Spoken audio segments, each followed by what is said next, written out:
L'IA peut participer à l'évolution d'une identité visuelle si pour autant on arrive à maîtriser ou on reste maître du sujet. Les personnes qui vont utiliser les templates, et bien souvent les premiers qu'on trouve, c'est les plus populaires et que des fois on va retrouver chez plein de gens. Eh bien, c'est symptomatique des visuels IA, un gros chiffre qui pète. Il y a pas mal de graphistes qui publiaient des réels sur Instagram en disant stop, on en a marre de voir tous les visuels IA qui, on verra, mais qui ont tendance quand même à se ressembler. Bonjour Valérie. Bonjour Cindy. Je suis ravie de t'accueillir sur le podcast, ça rayonne, et d'inaugurer cette première série d'épisodes interview. Donc tu es graphiste, photographe et illustratrice. C'est ça. Donc on travaille ensemble depuis déjà quelques années sur des projets clients. Tu t'occupes de la partie print visuelle et puis moi en duo je m'occupe de la partie digitale.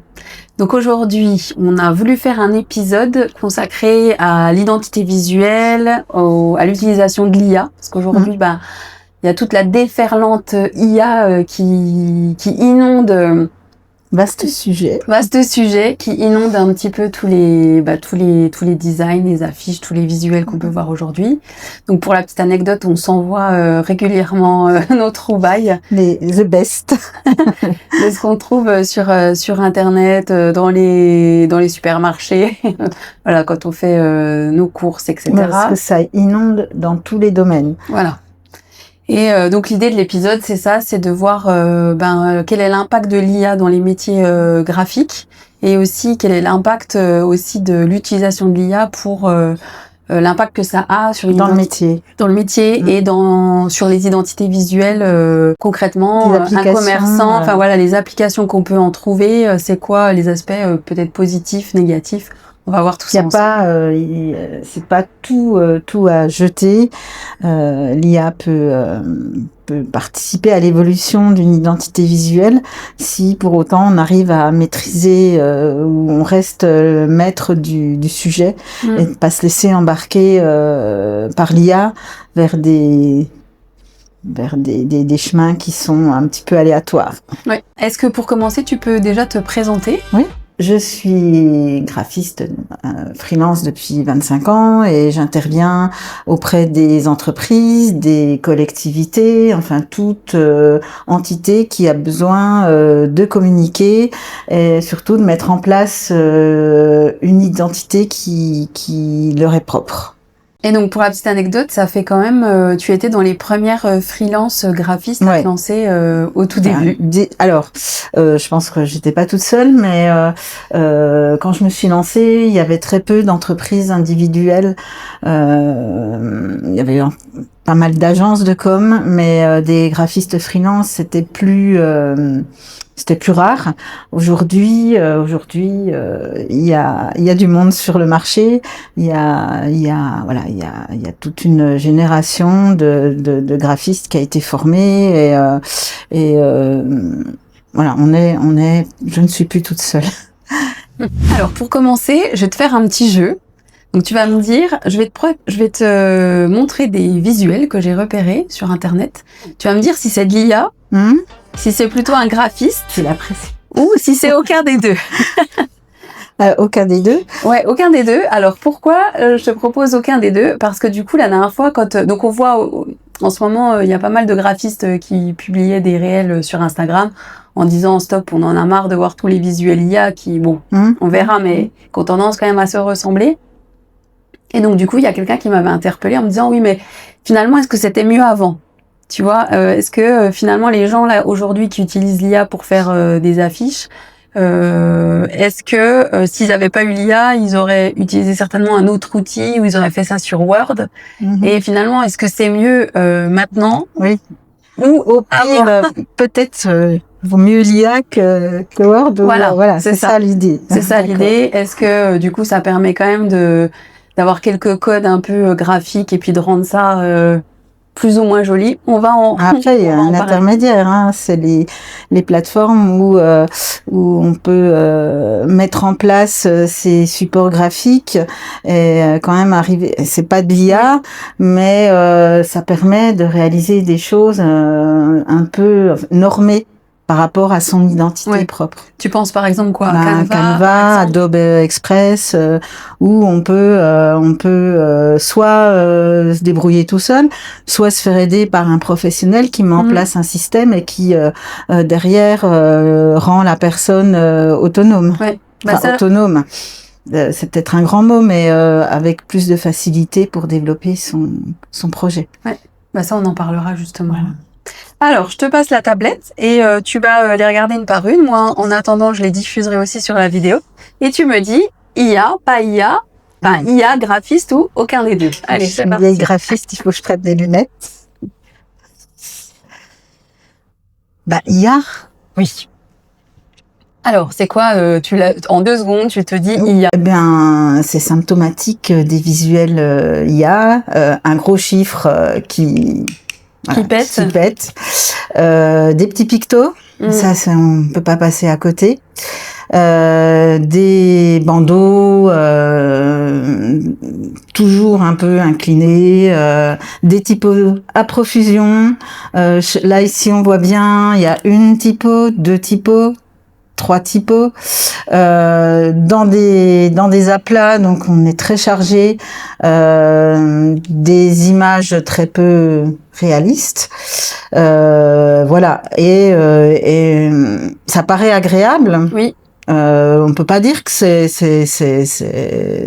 vilain, parce que les couleurs sont là, c'est harmonisé, mais il y a l'œil ne sait pas trop où se poser. On ne sait pas si on est intéressé par le -15, par promotion. On voit pas trop l'émetteur du support. On ne sait pas qui. On a écrit jardinerie, mais on n'a pas de logo, on n'a pas d'identité visuelle forte qui pourrait être attribuée à un commerçant. Et probablement que l'autre jardinerie fait la même promotion, va avoir, alors pas un visuel exactement pareil, mais ce même type de visuel, et dans une même ville, on ne saura pas quelle jardinerie propose cette promotion. Tout à fait. Je te laisse passer au suivant. Oui. Ben voilà. Et voilà. Je ne trompe pas beaucoup. Donc j'avais anticipé. Tout à fait. Peut-être à force de voir tout ça, je dit maintenant je vais pouvoir faire cartomancienne si j'ai plus de. Donc ce n'est pas effectivement la même structure, hein. C'est pas. Alors là il y a deux jardineries différentes. Là il y a le logo par contre. Il y a le logo, ouais.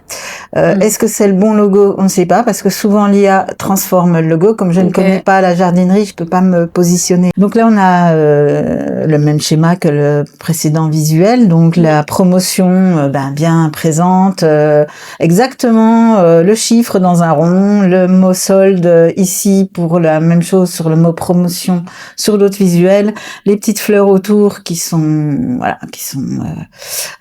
agrémentent le visuel, les petits logos sont présents, le coup de brosse pinceau, la date est très peu lisible, donc voilà, c'est pareil, on ne sait pas trop où poser son œil, quelle information lire en premier. Quand on a fini de lire l'affiche, on se rappelle plus de la première lecture. Donc voilà, un petit peu les stigmates ça reprend tous les stigmates de l'affiche IA, qui est très chargée, et quand on les met toutes les unes à côté des autres, en fait, il n'y a pas franchement de positionnement identitaire. Je parle pas de positionnement graphique, je parle de positionnement identitaire, parce que on peut avoir un positionnement graphique qui varie à chaque fois et qui donne pas une identité. Ok. Je te laisse passer à la suivante. Alors ça, je pense pas que ça soit de l'IA. Non. Parce que c'est déjà structuré différemment. Le logo a une vraie place. Ça ressemble, donc j'imagine que Villa Verde, qui a quand même une marque, une franchise, a une charte graphique, et on sent derrière déjà un positionnement graphique, un positionnement identitaire, et déjà une maîtrise de la charte, et une déclinaison de l'identité. Ok, très bien. Alors là, c'est du Word. Word là, c'est alors voilà, j'avais un peu peur d'échouer sur cette question-là. Je vois que il y a pas beaucoup de doutes. Ça c'est après c'est fait avec les moyens du bord. Voilà, les moyens du bord que on peut comprendre parce que tout le monde n'a pas un budget pour développer une identité graphique. Souvent, ce sont des associations de communes ou de petits villages qui font un événement. Ils vont pas faire appel à un graphiste pour ça. On peut comprendre. Et c'est là peut-être que des supports comme Adobe Express, Canva peuvent aider aussi les gens à faire un peu mieux que ça. Voilà, parce que ça, il n'y a pas de vocation à être imprimé en grand format. Donc les supports, voilà, ces plateformes-là peuvent parfois aider les gens à monter d'un cran au niveau graphique. Alors oui, mais du coup, si on peut faire une parenthèse par rapport à ça, justement, c'est que moi, je forme des gens à l'utilisation de Canva, et ben systématiquement, elles ont tendance à repartir de la feuille blanche. Et je leur dis, mais il y a des visuels, des templates. Alors c'est vrai qu'il y a la dérive, c'est que il y a des personnes qui vont utiliser les templates, et bien souvent, les premiers qu'on trouve, c'est les plus populaires, et que des fois on va retrouver chez plein de gens, puis que finalement on a un peu une uniformisation. Et il y en a beaucoup qui adorent partir de zéro. Et je leur dis, mais non, enfin les templates sont quand même à la base ont été plutôt bien conçus, donc essayez de parce que c'est le principe, les améliorer, de mettre vos couleurs, votre logo, votre charte. C'est le principe, c'est d'aider les gens. Alors, quand on n'est pas graphiste, on n'est pas graphiste. On n'a pas la culture de l'image, on n'a pas la culture de la couleur, de la typographie, des espaces, des blancs, des vides, ça s'invente pas non plus. C'est pour ça que c'est un métier. Donc oui, effectivement, si on va sur ces plateformes, il faut s'aider des templates. Voilà, il y a alors ça n'évite pas le drame, hein, il peut y avoir des dérives, mais voilà, il faut avoir un peu il faut choisir son template et l'adapter à ce qu'on veut, mais effectivement, partir d'une page blanche, c'est comme si on se remettait sur une page Word. Donc voilà, si c'est pour faire ça, la plateforme n'est d'aucun secours. Allez. Mais ça c'est j'hésite. Donc ça c'est moi qui l'ai fait. Donc là on est sur une demande d'une collectivité, la ville de Belfort, qui chaque année fait une animation d'été et pour laquelle je produis les visuels depuis quelques années. Donc là, j'ai réalisé les petites illustrations. Alors, elles ne sont pas issues de photothèques où souvent on n'a pas d'œil, on n'a pas de main. Donc là, j'ai dessiné chaque personnage et voilà pour donner un petit côté festif avec un petit fil rouge qui était l'imprimé Vichy sur tous les personnages pour donner une identité. Ok, superbe. D'accord. Là c'est IA, voilà. Donc on est sur un peu les mêmes caractères. Alors là on change de un peu de tonalité. Là on voit mieux le logo, donc ça c'est déjà on va dire un point positif. On ne sait pas trop si le village existe. Non. Il me semble pas très comtois. À vérifier si c'est un visuel de maison dent. Parce que souvent, on dit un fond de campagne et on se dit ça va bien la campagne. Sauf que si on met maison dent et qu'on met un village, autant que ça soit le bon. Là, je vais pas me prononcer parce que je connais pas maison dent. Mais c'est à vérifier parce que ça peut être une des erreurs que l'IA... effectivement, oui. Voilà, donc ça peut être donner une photo en lui disant je veux que tu inclues en fond... alors, j'ai déjà fait mes essais parce que je suis pas contre l'IA, faut le dire. Et j'ai vu d'autres supports IA où par exemple les fortifications de Belfort ressemblaient pas du tout aux fortifications de Belfort. Ok. Elle réinterprète ça, Oui. mais je trouve que c'est très dangereux de proposer des images comme ça. Alors dangereux, le mot est un peu fort, mais c'est pas cohérent. C'est pratique, mais pas cohérent. Donc voilà. Alors ici, ben voilà, on a les petits patchs, tous les grands codes, classiques. tous les codes de l'IA, les pictos. Alors l'image est toujours plutôt, alors je dis pas belle, mais accrocheuse quand même. Mais quand on regarde voilà, c'est très posé. Il y a chaque chose à sa place, sans vraiment créer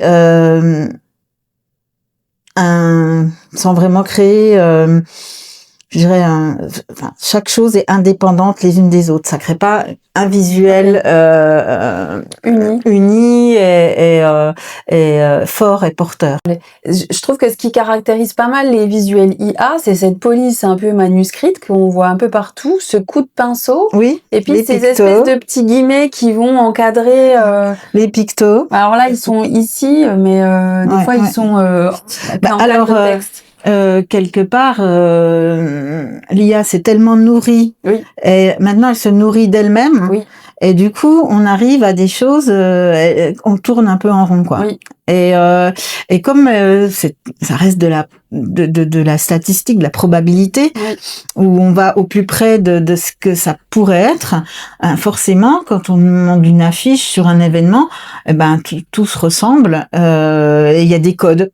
Et là encore, on n'est pas sur des tons jaunes, mais la majorité des affiches, elles ont un côté jaune. On converge vers ces couleurs saturées, jaunes, voilà. Comme s'il y avait un filtre dessus. Voilà. Et il y a au final, il y a un côté vieillot. Oui. Voilà, un peu suranné. Oui, mais c'est pas hyper moderne, hein, comme non. Bah, disons que c'est surtout pas épuré.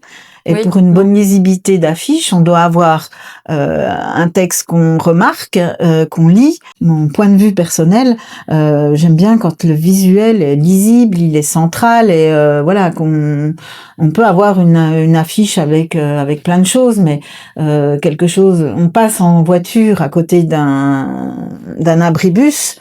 On n'a pas une demi-heure pour décrypter l'affiche. Donc les infos essentielles doivent être lisibles dans la seconde qui suit. Donc sur les visuels IA, c'est pas vraiment le cas. Non.